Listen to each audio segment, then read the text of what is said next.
everybody. Welcome to the Sharon and Joe and Sharon midweek check-in. I can't remember. Midweek check-in with Sharon and Joe, guys. Okay, is it Sharon? Because I thought it was supposed to be Joe and Sharon. Midweek check-in, girls first, Sharon and Joe. Okay, it's the midweek check-in. I have Joe here again, 2 weeks in a row. Little Fiona's with us because it's raining outside, and she goes and she has CPTSD. I think the last time the narcissist, when she left 2.5 years ago, it must have been raining and thundering because every time it does, she starts to shake. So she's with us too. Say hi, Fiona. Well, you want to know something? No, Joe doesn't know this, so I'm going to tell him right now. So we have the 3 dogs, and the 2 girls, Fiona and Belle, are always with each other, and they always want to be with us.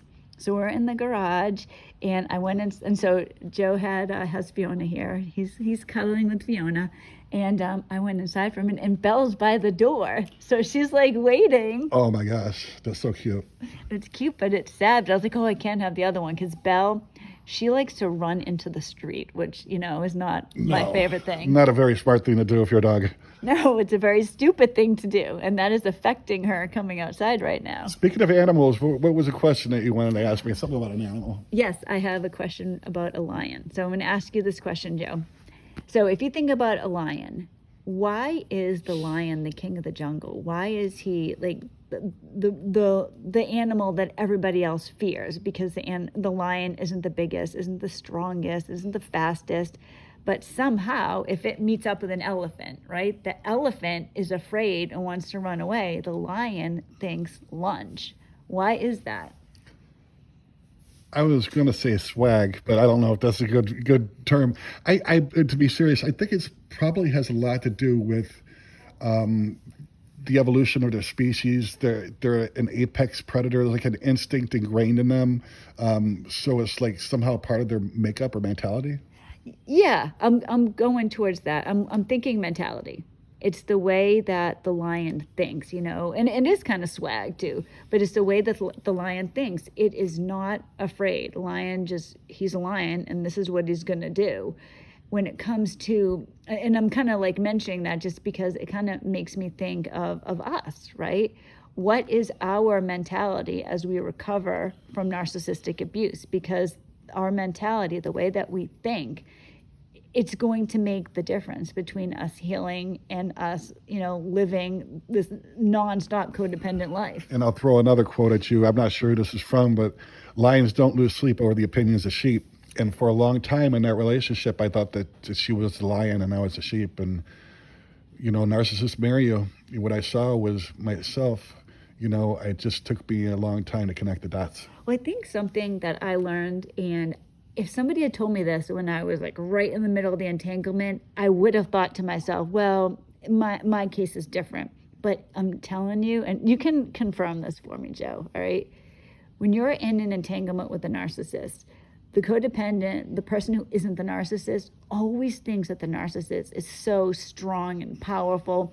But the truth, and you find this out later, is that it's the narcissist that is so pathetically weak. Do you agree? I agree. The thing that makes them dangerous is I picture like a spoiled little shit toddler in a room that's got a loaded gun.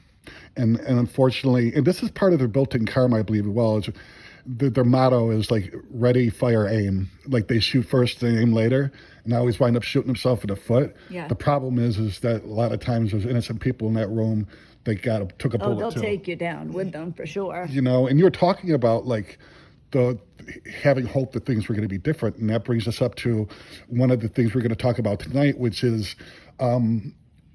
what we believe to be the first conscious step in the recovery.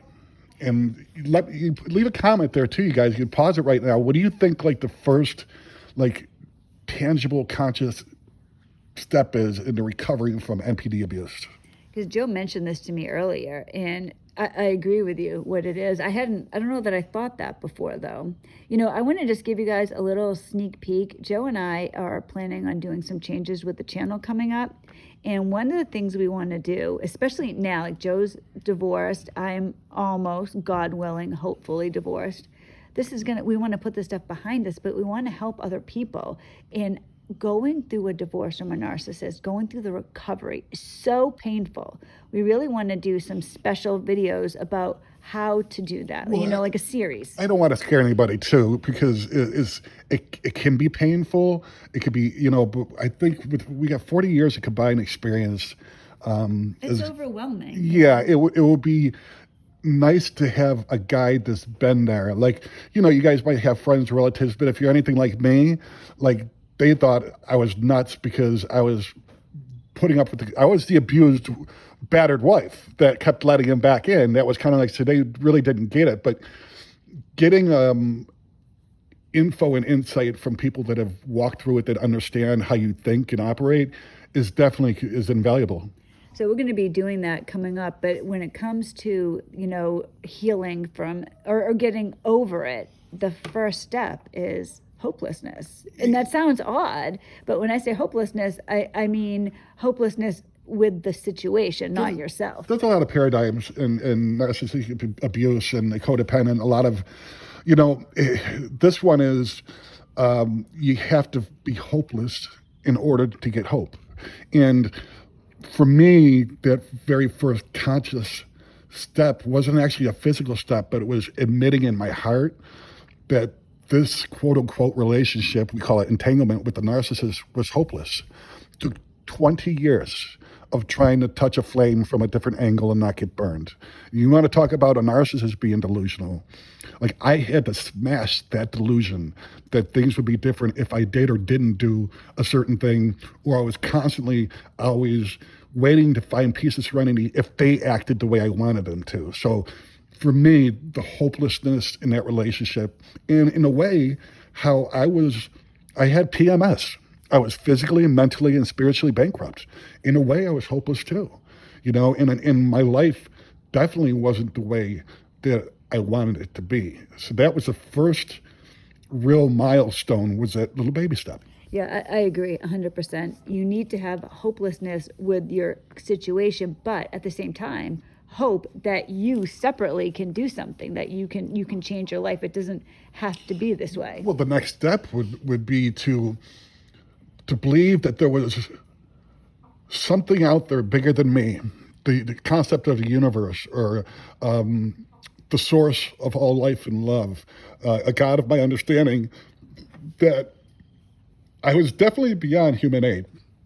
I couldn't help myself, no matter how much love my brother gave me and how many pep talks my friends gave me. It just didn't work. That I had to believe that there was something out there bigger than myself that can bring back my sanity and help me become untangled in this web of deceit. Yeah, it's intimidating, to come to that point. But I think once you get there, and like for me, I knew, like the day that I kicked my ex out, I knew it then. Like there was nothing he was going to be able to do. I had extinguished all hope that this could work out. And my hope too with my ex was really tinged with fear, because I had built this whole life, and you're thinking, can't that happen? Maybe it could still happen. Maybe if he did this or I did this, but it's utter no. You don't have the 1%. It's not going to work. You basically had to rule out all of the BS that I've been feeding myself, and like it got to a point where there's no more excuses. So yeah. I was at a point, the desperation, because that's what I had to do, was be desperate. I didn't want to live, but I was too scared to die, and I was sick and tired of being sick and tired. So that very first inner step I had to do, which brought me on a journey to recovering from NPD abuse. We're here, you guys, so that maybe we could bring that bottom up a little bit. So instead of staying married for 20 years, maybe it's 5 or maybe it's 3. But whatever the case is so that you guys don't have to go through everything that we had to go through. There's a saying that smart people learn from their own mistakes. Hopefully there's some wise empaths out there that can learn from ours. Oh God, I hope so. Because when I think of how long we stayed, and I'm sure, like, I don't want to speak for you, so you tell me after I say this if it's true.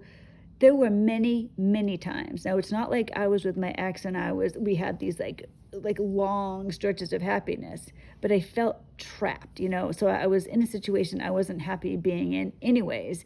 And then on top of that, I'm thinking he's so much stronger than he really is, and I'm just so weak, and it's horrible. It's the road to recover from codependency in Yeah. itself. There was many things we did. That's why Sharon and I, like another paradigm. One time I told Sharon in a car, and I meant this, and it sounded so strange coming from, somebody that believes in Jesus, and the Bible and Christian background, that the divorce was the greatest accomplishment of my life. I never would have, it sickened me. Like, if somebody would say that, or I'm getting divorced, or somebody's having an affair, I really, my vows in that marriage was really important to me. And I had to get to a point where I started, the journey goes inward from that step on, where I started had to look at my part and my feelings and ask myself logically, not thinking emotionally, but use logic. If that was your best friend, Joe, and his wife was doing that to him, would you be okay with that? And tell him, yeah, she only did that. She only cheated on you 3 times. So no. And I had to start engaging my logical thought process to start to see the truth. Well, that's the same with me, and probably with a lot of people, most people, right? When you get to this point where, and the thing is, it sounds horrible when I'm telling you this now. Like, oh, you have to be hopeless. You have to have all, but it actually ultimately is just like, and you said, getting the divorce is the greatest accomplishment of your life. Sounds rotten. Well, it does, but I get that because I believe that when you're with the narcissist, you're facing your greatest fears, and you're basically walking through hell. And not only that, but your self-worth and your own childhood trauma issues, your codependency, and that's just the tip of the iceberg. Like, the relationship or entanglement with the narcissist, it brought about an awareness inside me that I never had before. And I don't know if I'm fully awakened. I believe that there's levels, but I've definitely become more awakened to see that really what I was overcoming was childhood trauma, low self-worth, abuse from a narcissist. And it was just an incredible journey of forgiveness of myself. I want to say, I've heard this before, and this is so true. If you have something in your life that God wants you to change, you need to change it yourself, because once God gets involved, you are not going to be happy about it. And that kind of makes me think of this, where Joe and I, we shouldn't have been in the entanglements that we were, and both of us had so many red flags. So, here's God basically slapping us across the face. Eventually, we had to come to terms, and it is. So I want to tell you, it's like this horrible feeling to have this hopelessness, but ultimately, it turns you into the person you always could be. Like, your life. I heard someone else say one time, if you're going to try to collapse on your back, so you're already in the right position to stand back up. That's kind of how it is. It's like, it's a scary, hopeless feeling, but ultimately, so just so you know, I'll give you the beginning and then the end. It's going to be all right, and you can do all this, and you'll be happy you went through it. But initially, that first step is hopelessness. Yeah, and then it's like, okay, so where do I find my hope from? Yeah. In that last video we did, we talked about that God-shaped hole that we tried to fill with people, places, things, money, women, men, whatever the case was.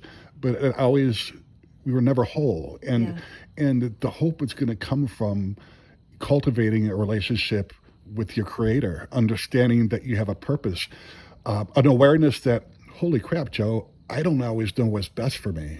So how do I move from this point forward? And it takes you on a journey of recovery. And we're going to probably within the next couple of months do a seminar. It's huge. It really can assist and help somebody. There's actually things that you need to do in order to recover from codependency, narcissistic abuse, whatever issues you had, in your childhood. Yeah, Joe and I want to do several seminars or video series, however you want to say it, on getting divorced.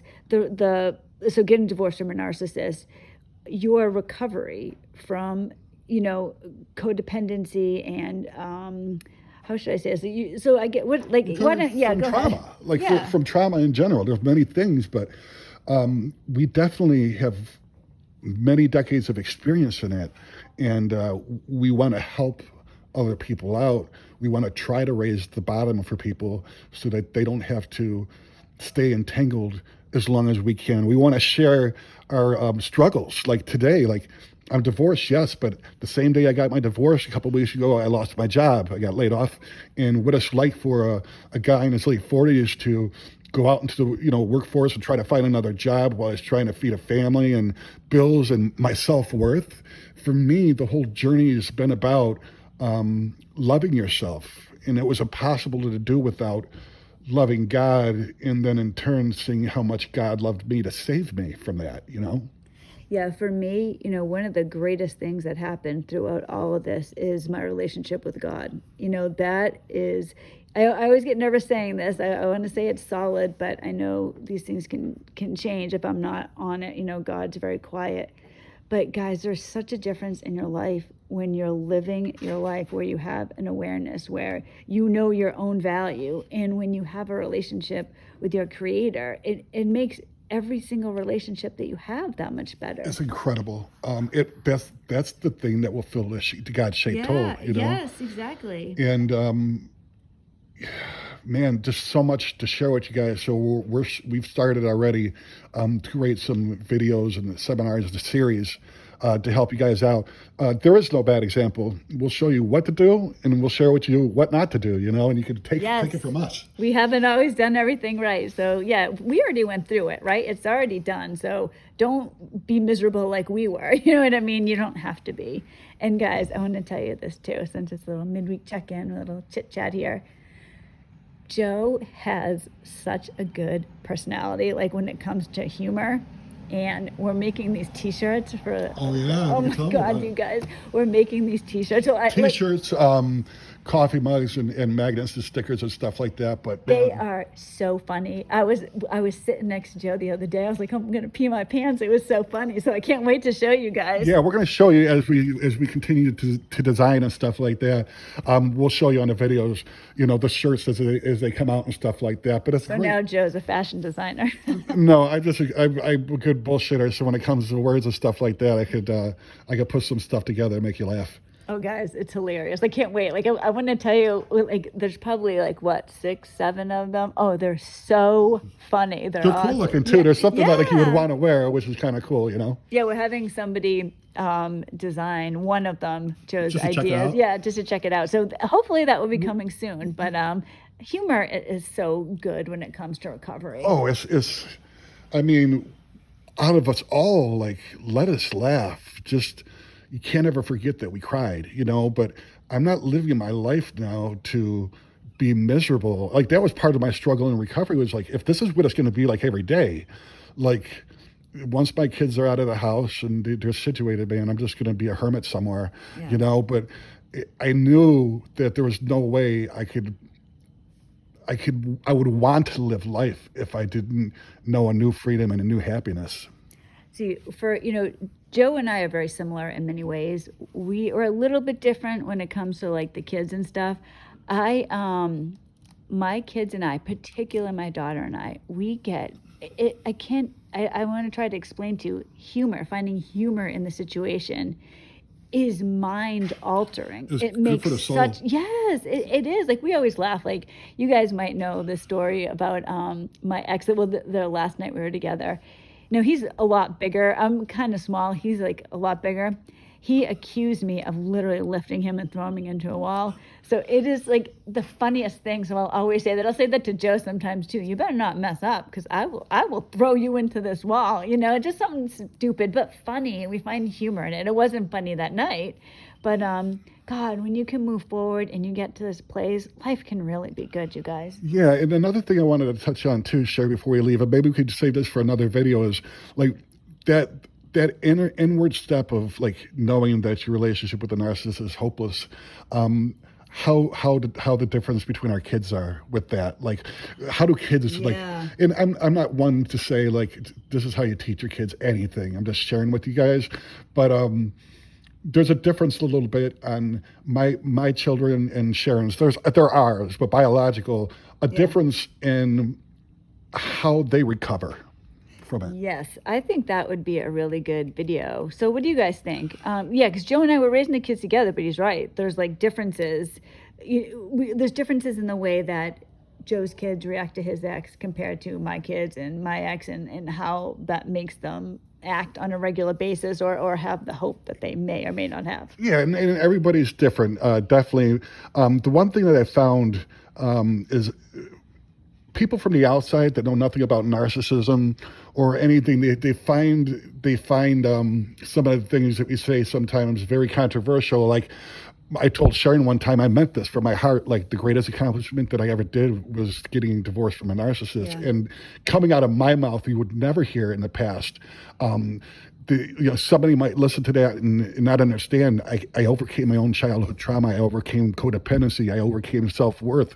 I overcame abuse from somebody else. I see my part. I allowed a lot of that to happen. Well, it's like the same too. Like if somebody is listening and you're like laughing at your daughter's father with her, like I know how it sounds. They have no but idea. yeah, They have no idea, exactly. And it's another thing, like with our children, the way Sharon's are and mine are different. And before, like a year or so ago, like I even knowing about NPD and abuse and stuff, I thought it was kind of like, wow, that's pretty extreme. I'll tell Wait, you. what was extreme? Well, like where there's no contact with your kids. Oh, and this my and that. kids and Yeah, and the way yeah. in the way that they think about it. Now, though, I understand and I get it. Like the malignant narcissist that we were dealing with, it's just. I get it now. I get why it's like no contact. Like they call him by his first name. It's not it's out of respect for them. It's their way of maintaining no contact with a deadly virus. It's their way of coming to terms with, no, he's not going to change. And you know what? I ain't waiting for him. If one day in a blue out of somewhere he changed on a molecular level and he wants to whatever, that'll come when it comes. In the meantime, I'm living my life, and I can't be a part of this virus. Yeah, that's definitely been.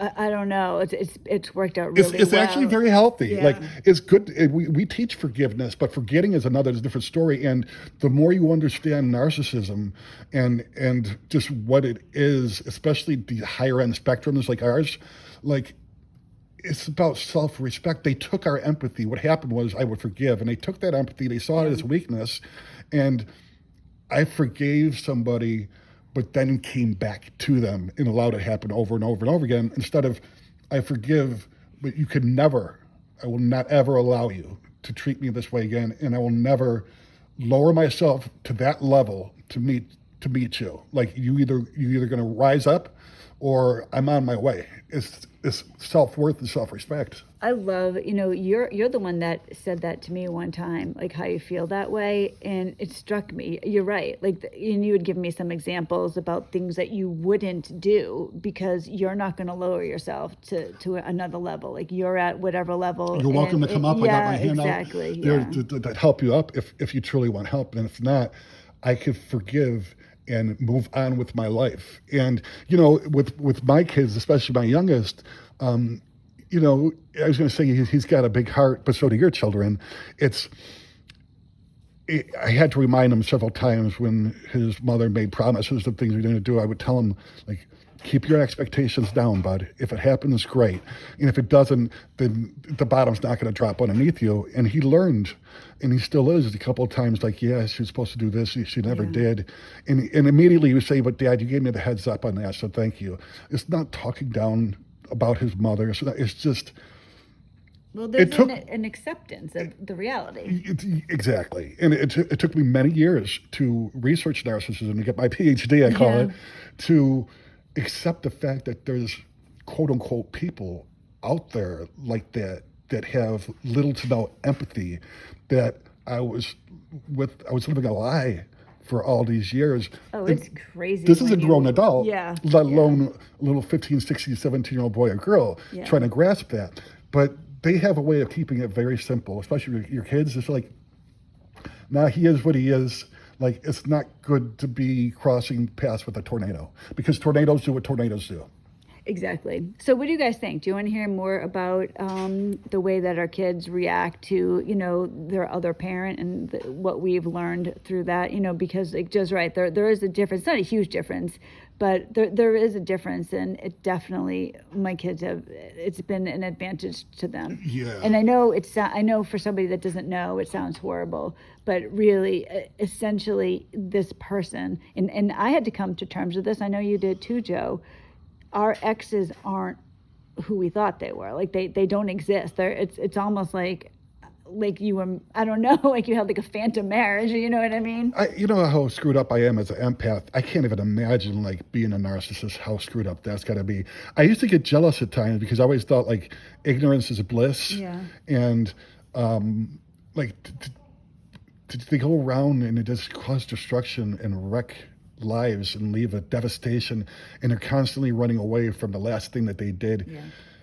Yeah. If I had to do this again, I wouldn't want to go through it, but if I did, I would have to choose to be aware and awakened and go through whatever pain I had to realize that, you guys, narcissists, just one facet of your life. That's it. There's so many different variables and things in your life to take up so much time and live in your head rent free about this one thing that isn't even good for you.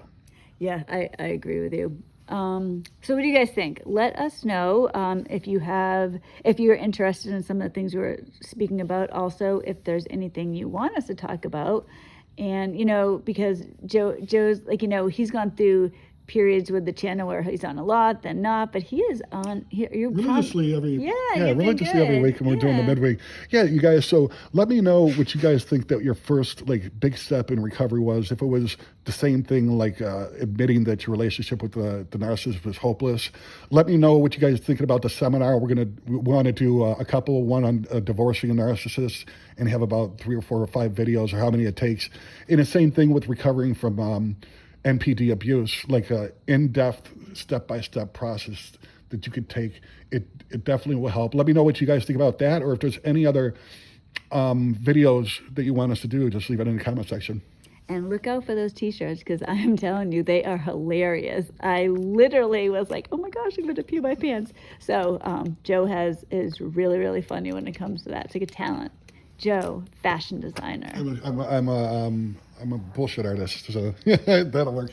Well, I don't know if I would describe it that way, but yeah, maybe. All right, guys. Thank you so much. Joe, thank you. I'm always happy to have you here with me. It's been good, you guys, the last couple of weeks since my divorce. I got laid off of work. I've been staying busy and stuff, but this is part of my recovery too, is just to let you guys know what's going on. And hopefully I can come out the other end and be an okay example for somebody. Well, I used to do that. Do you remember when I was still in New Hampshire? I used to give you guys like the weekly check-in, and and this is the thing. When I look back to it, I just have always trusted God with this. I really had the play-by-play on when I was leaving my ex. It was basically like 15 days from today at 9:00. Joe's coming, and we're going to do this. But I hope it helps somebody, and that's what Joe and I are trying to do. We're pretty open with things that have happened to us, and my God, if you guys are early in an entanglement with a narcissist, or you're at the beginning of a divorce, it really is going to be okay. Just hold on. Joe and I got through it, and geez, it was no easy feat, but it was worth it. It was worth it, and we're doing okay, and we want that for you guys as well. So, Joe, maybe you'll be here on Friday? Yeah, that would be nice. Maybe so. That would be awesome. All right, I said that not expecting him to say that. So look at this. Now I got myself into trouble. All right, guys, thank you so much. I hope you have a great rest of the week, and we will see you on Friday. God bless you guys.